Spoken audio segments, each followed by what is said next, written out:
Йоо, за сайн уу залуу минь. За тэгэхээр мань бол comeback-ла буцаад ирлээ. За, юуны өмнө нь штэ. Тэ буцаад ирсэн. Тэ энэ бол үнэхээр гайхалтай мэдээ. За тэр ч яах вэ? Тэ мэдээж мань бол хийдими хоос үг мүг чэлчихгүй. Мэдээж энэ бичлэгийг дээдэлтэй 2 минут болгомоор байна. За, хамгийн түрүүнд гэвэл штэ. Өөдөөж comeback-лаад ирсэн юм чинь тэ мэдээж мань нэг бичлэгээр сэдвийг базаж аваад хийх ёстой. Тэр бол ML дээрх хамгийн өлөн баатар яг хин бэ? За мэдээж энд бол угаасаа мань бүр аимшигтай их тий комент болон реакшн илүүтэй авлаа реакц гараад ирсэн. Тий чи угаасаа энэ пост мостыг харж байгаа бол одоо удахгүй 700 өрхөн цаг хугацааны асуудал. Тэгээ нэг өдөр ч болоог байгаа шүү дээ.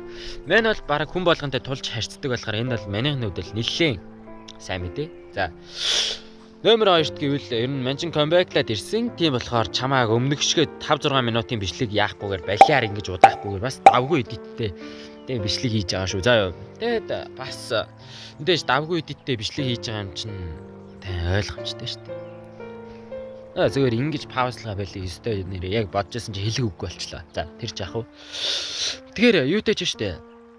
Юутэйч одоо бол YouTube дээр бичлэг оруулна. Мөн түнчлэн TikTok дээр бичлэг оруулна. Тэгээд TikTok, YouTube хоёр бол тийм нэг харьцаа илүү харьцааны амар ядаргаатайсэн. Тэгээд би эдгээр харьцааны асуудлыг шийдсэн. Тэгээд одоо бол TikTok дээр нэг бичлэг бол өдрийн дотор бол хангалттай хийчихнэ. Тийм TikTok дээр бичлэг хийх бол үнэхээр амархан. Гэхдээ YouTube дээр бичлэг хийнэ гэдэг бол үнэхээр ядаргаатай ажил. Тэгээд бас YouTube дээр бичлэг хийхээр угаасаа хийхдээ 10 минутаа түүнээс дээш хугацаагаар хийн. Тэгээ мэдээж нэлээд дэлгэрэнгүй тайлбартай юм оруулах болохоор ер нь YouTube дээр л хамаагүй гайгүй юм байх. TikTok дээр бол зүгээр хальт танилцуулаа болно дөө.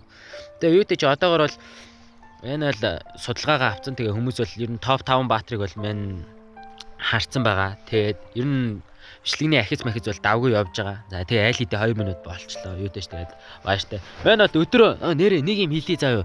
Мань өдөр болго ингэж бичлэг хийж чадахгүй. Ер нь бол тэ нэг 2 3 хоногтой хаяадаа нэг ингэж бичлэг оруулна. Тэгээ мэдээж угаасаа чамд үзэхэд гайгүй болох баха гэдэл иймэрхүү бичлэг оруулж байгаа шүү. За одоо тэгээ бааштай. See you again.